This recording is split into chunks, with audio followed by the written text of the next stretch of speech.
would you like to live in a world where instead of getting two things done all day, you instead get everything on your agenda done at or before lunch? If you're still here on this video, I reckon you are indeed interested in mastery over your time.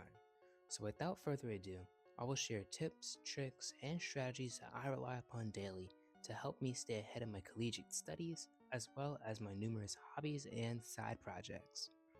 But before we get into the nitty-gritty details regarding time management, I want to share some information with you that will change your perspective on time management entirely. Because without it, I promise that I'll be much harder to implement the strategies in this video. Let's get into it. I bet that whenever you think of time management and productivity, you always think of schedules, planners, and different variations of trackers that help you stay on task. And while there is nothing wrong with this definition, everyone in fact should start with it. This definition is extremely flawed. I think that this mindset towards managing time is inflexible and crumbles very quickly when placed under any kind of moderate pressure. Here, let me break it down for you. Imagine this. You've just purchased a new hourly planner, and it shows you all of the time you have for that day. So you spend the next 45 minutes jotting down and writing every activity you plan on completing throughout the day.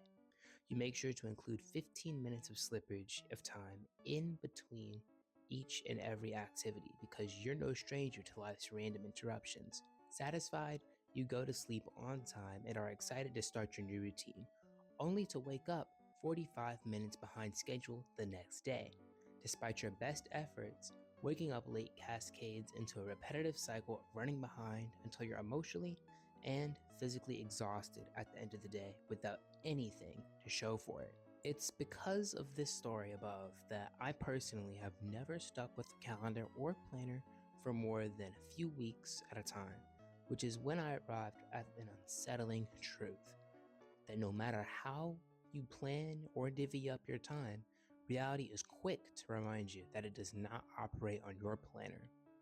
Understanding this, I devised a way to manage time, one that is just as flexible as the day is spontaneous. But how does all this philosophical yapping help you get good with your time? The secret sauce is quite simple. Instead of planning my day by activity, I switched to planning in blocks related to my level of energy. Usually, my day has two or so types of rough blocks. Blocks for deep work and recreation. During my work blocks, I always prioritize the closest deadline as I'm still in college, and during my recreational block, I always plan my gym sessions and game practice with my esports team. Planning out for your day in sections based on your level of energy helps to keep you fresh and prepared for whatever comes next.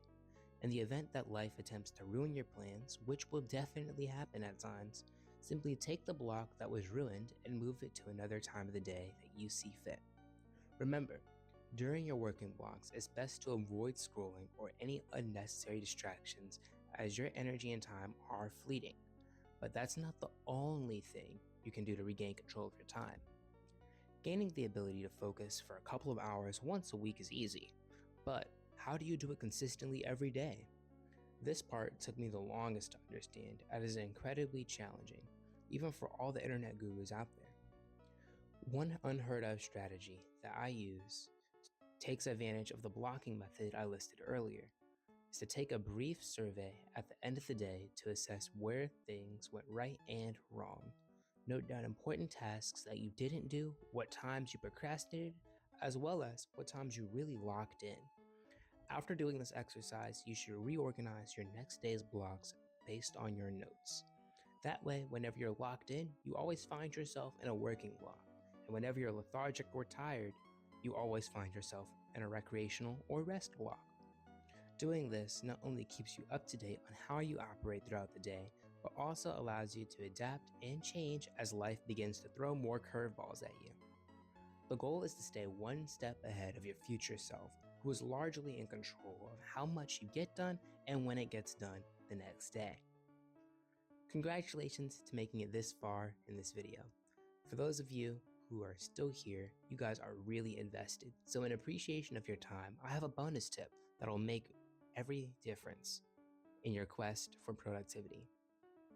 When executing the earlier exercise at the end of the day and you note important tasks that you put on the next day's roster, do not allow yourself to feel stressed out if you didn't do everything you wanted all at once that first day.